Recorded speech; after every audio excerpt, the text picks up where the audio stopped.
me turn that off for a bit, take my headphones off, and we will get started. Welcome to part 15, wow, of my guitars. And despite what I said last week, there is one more. I screwed up the counting. So there will be one more in this series, provided I don't happen upon another guitar between now and a couple weeks from now. So what we're going to be talking about today was the guitar you just saw. I was looking for something to mod or work on that was a little less polished than some of the guitars I had behind me, something new or something. I wanted something a little more raw, something that I could go a little more in the direction of. It's just, I wanted it to look a little worn and such, not necessarily a relic guitar, but this one's been lived in. And not necessarily punk either, but more along that aesthetic. So I started looking around and trying to find something that also fit my budget, which is, to be fair, cheap, and came across a number of things looking at, and also saw a number of vids. Shout out to Birdman316. We'll talk about him more later.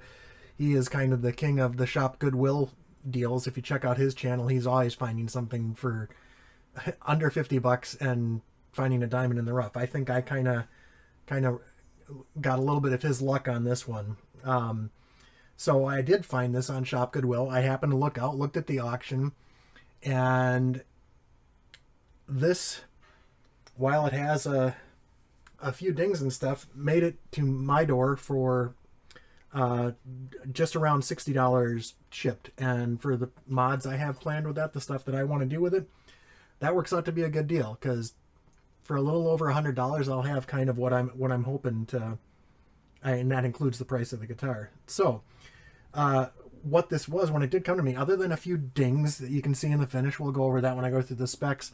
The big problem was that the nut was half cracked off on the low E side, so there was nothing holding the string on. So I knew going in what I was looking at, and but was pleasantly surprised when it arrived. I do have an unboxing for this, that it's otherwise in pretty decent shape.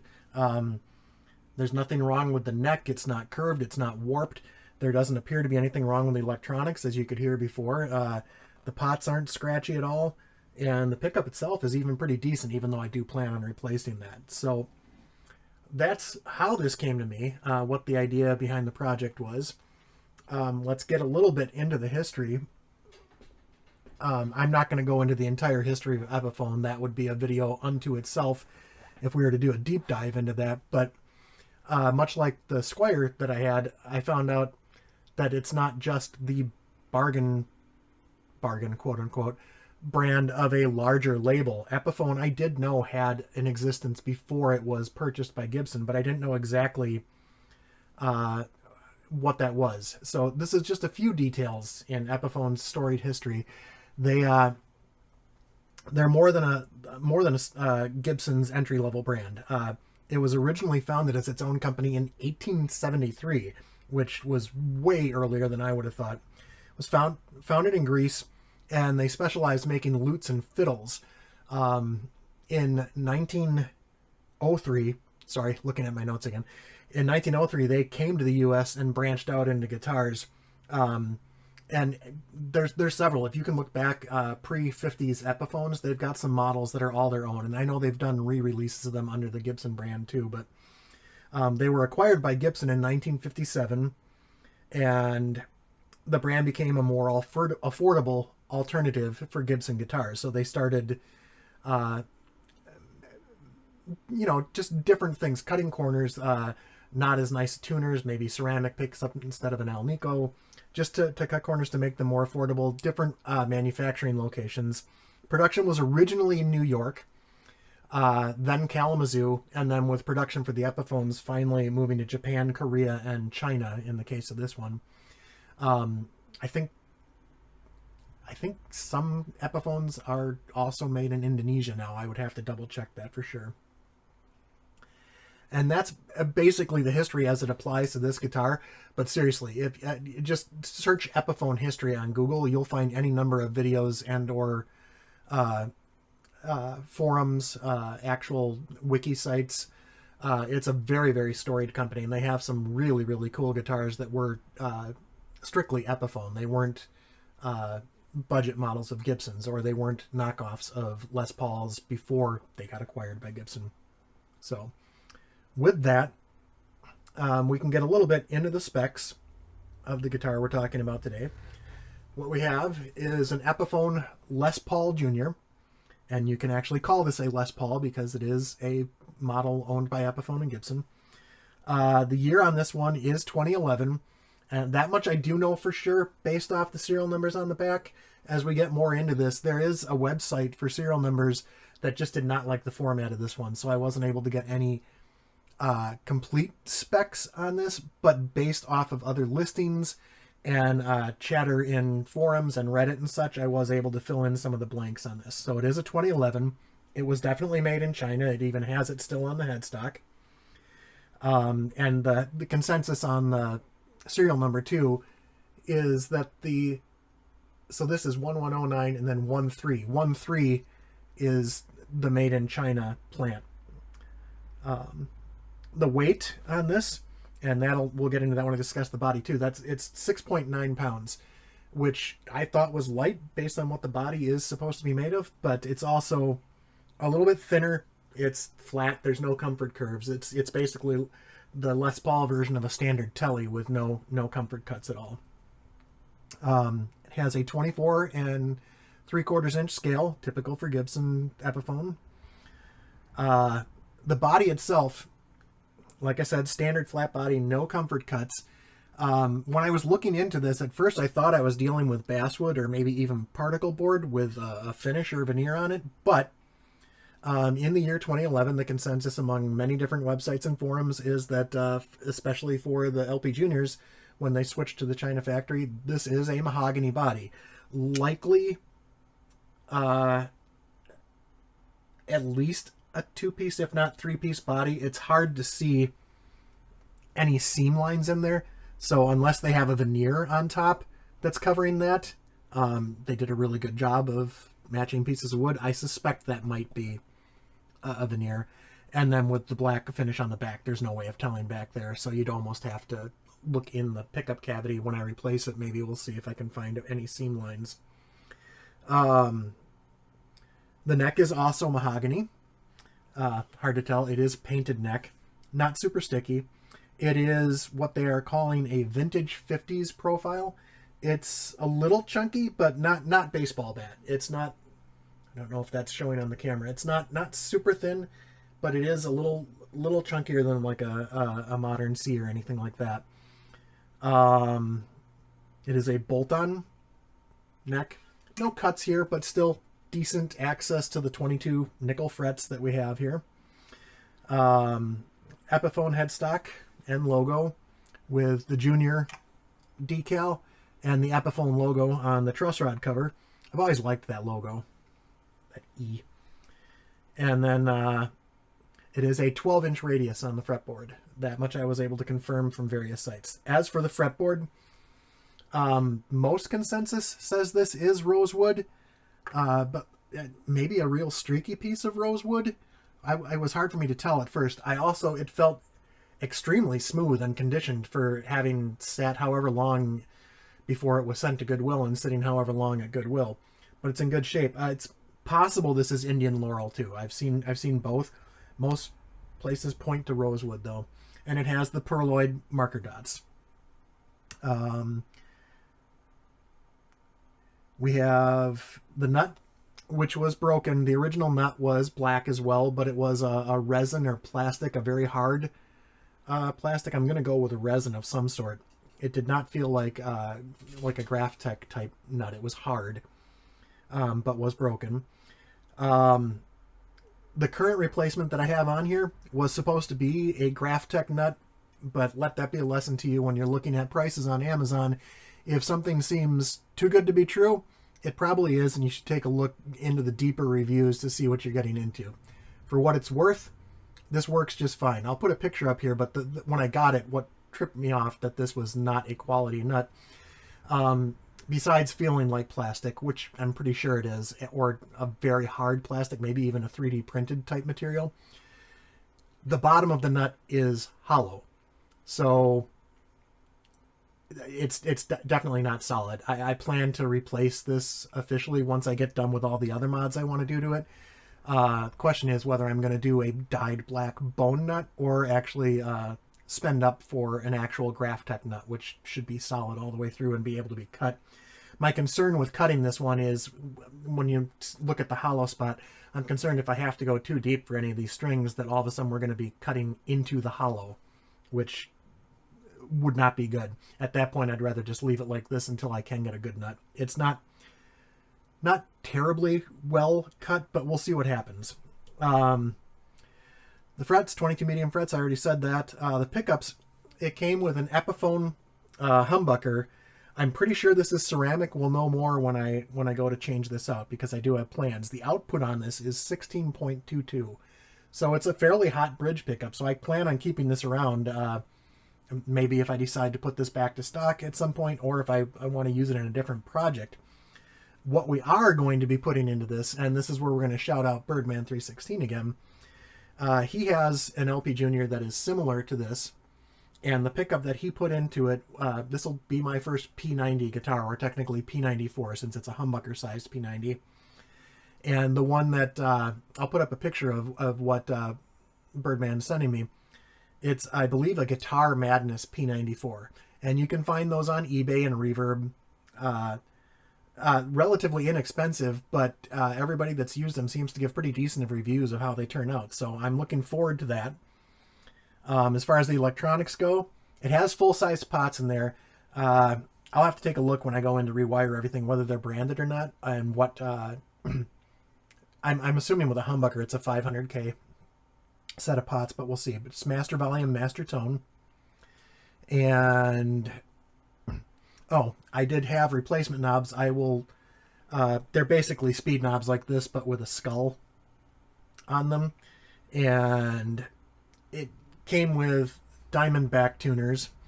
I did buy some vintage locking Saphu or Saphu S-A-P-H-U-E off of Temu that are 15-to-1 ratio locking tuners. They are the vintage style, which means I'm going to be having to do some filling and drilling work with the holes there, but I couldn't find anything that would be a drop-in replacement to fit with these other than other Diamondback tuners. These are incredibly sloppy when the strings are off, so, and a couple of them don't hold tune very well, so it just didn't seem worth trying to do anything with these particular tuners. I will keep them if I ever do, because I'm a hoarder for one, but also in case I decide to put it back to stock. The bridge is a wraparound bridge. It is the Lightning wraparound bridge, which means it does have the ridges, so it's somewhat intonated. It's not spectacularly intonated, but that could also be because of the nut being replaced and the action not being quite right. I will have to figure out, it's just turning the screws and adjusting things here for intonation and action to see if I can do anything with that. But I don't think we're going to mess with that. I have a Wilkinson wrap tail bridge. Measurements should fit these posts and everything. We'll find out when I get into it, so that should be an adventure. It's blacked out hardware, and it's an intonatable bridge, meaning I can move each saddle individually to properly intonate it once I have it set up. That's everything there. The strings are 10s, which I prefer. I'm going to throw a better set on. These are some basically shop strings that I've got on there because I wanted to do sound samples with it, kind of play around with it. I'm going to try and save them while I'm doing the upgrades till we get everything intonated, and then I'm going to throw a set of my either favorite Ernie Ball Cobalts or Diodario, the coated XLs, and get those on there. The only other thing I will be replacing, I did get also from Temu some what I thought were black strap buttons, but they are the black chrome. Not my favorite, but they will look better than this with the blacked out tuners, the blacked out bridge. The P90 is going to be sitting in here. It's black with a gold rim on it. I think it's going to fit inside the pickup ring. I may have to do some work there. We'll find out when I get the pickup. But yeah, that's about everything I plan on doing. It's going to be a fun little project guitar. It's been kind of fun being able to play it now that I replaced the nut. The pickup sounds pretty decent. Clean to distortion. And on that note, I'm going to get us to clean tones, put on my headphones so I can hear what you guys are hearing, and get a few sound samples out here. All right.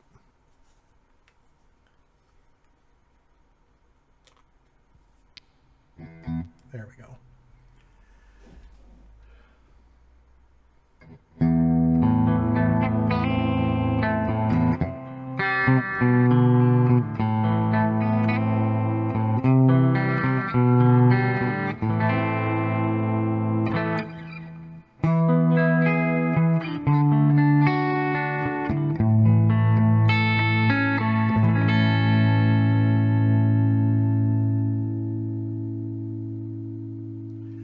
Pretty decent sustain even on clean tones, and it sounds pretty well balanced. So like I said, if I didn't have plans to make this a P90 guitar, this would probably be fine, and I think that this pickup may have a use for some other projects as well, so we'll find out. So let's get a little bit of drive on here.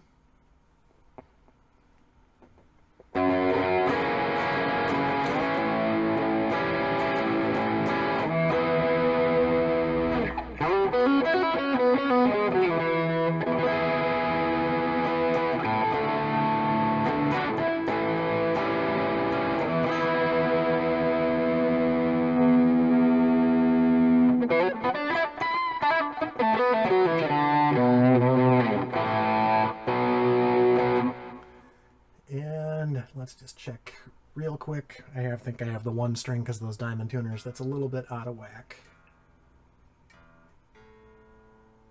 Yep, A string.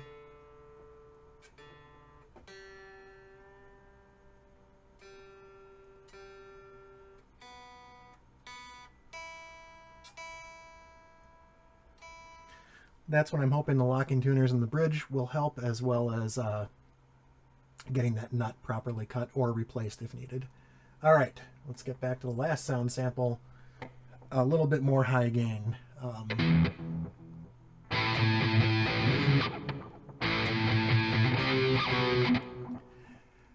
Take 14.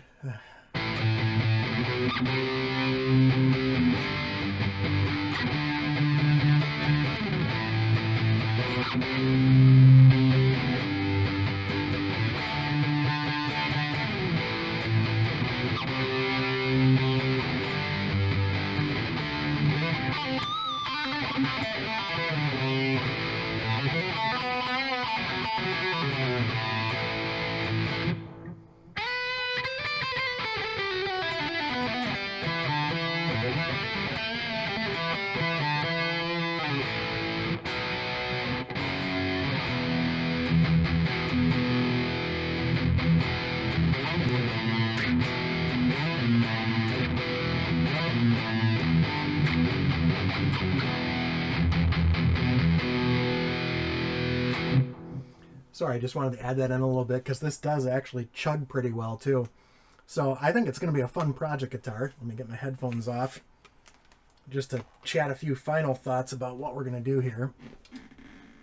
I like this. I like my Mitchell Les Paul, which is pointed with higher end features like the coil split and everything, and it has the quilted top and everything, but there's just something kind of cool and raw about this, and I'm hoping that adding the P90 really adds that vibe.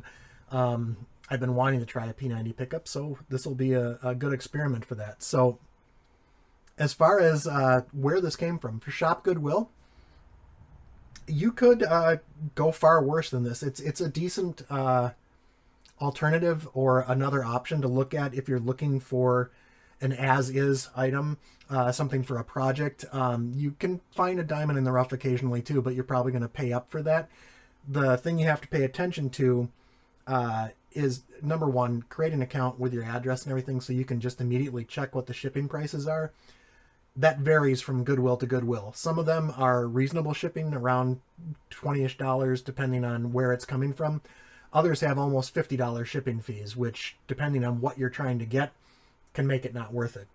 Also, you have to be pretty good at knowing some of the guitars you're looking for, if you care about that sort of thing. But just to make sure to take a close look at the pictures, like this one, if you had been bidding on that, and hadn't taken a close-up of the upper neck and noticed that the nut was cracked, you probably would have been disappointed when you got this, because it's going to require work to make it play. That's exactly what I was looking for, but to each their own. So compared to eBay or Facebook Marketplace, probably similar pricing on most of them. Like I said, it varies because Shop Goodwill has Goodwills from across the country doing this. And if you've ever been in Goodwills in your area compared to others, it all depends. A Goodwill in Los Angeles versus a Goodwill in the middle of Indiana is going to have wildly different prices for probably the same thing. So just something to consider. So I just wanted to thank Birdman again. I'm going to drop a link to his channel down below so you can go check out what the king of the shop Goodwill finds is up to. He likes to do just varied experiments with his amplifier and his guitars, and I'm not kidding when I say experiments. He does all sorts of interesting things with testing different pickups, doing what he calls a tone delete, which is disconnecting on a Strat type guitar, disconnecting the neck pickup from the tone belt, neck or bridge from the tone. You'd have to go ask Birdman for sure. I'd have to look at his videos again, but just interesting stuff. And he's definitely a character, and he's a good guy all around. And I want to thank him for the generous offer of sending that pickup. That's going to be something cool to do for the channel.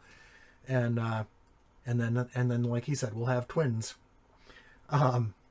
So now next week will be the partial finale of my guitars. It'll actually be the second to last in the series. There's going to be one more video beyond that covering things that, while stringed, may not technically be guitars, but I thought it should be included as my collection of stringed instruments. So we'll finish it off with that. At that point, we'll be starting in on projects. I'm going to try and have the second to last video up next weekend. I am going to be on vacation with my family, so we'll see how that goes. I do have a short video for something else planned just in case that I can put up, just to have something up for you guys. But once we get past that, it's primarily going to be projects and unboxings, and then the occasional, I hope, new guitar, new to me guitar. At the very least, I also want to start doing more original music if I get the time for that as well. So hopefully that'll be something to keep your eyes up on the channel. As always, I appreciate everybody that takes any time to spend with me, just chatting about my guitars, listening to me mutilate a couple of your favorite songs, and just taking the time to hang out. If you liked what you saw, please leave a like, leave a comment, subscribe, share the video if you like. I just appreciate any time that anybody spends with me here. So until next time.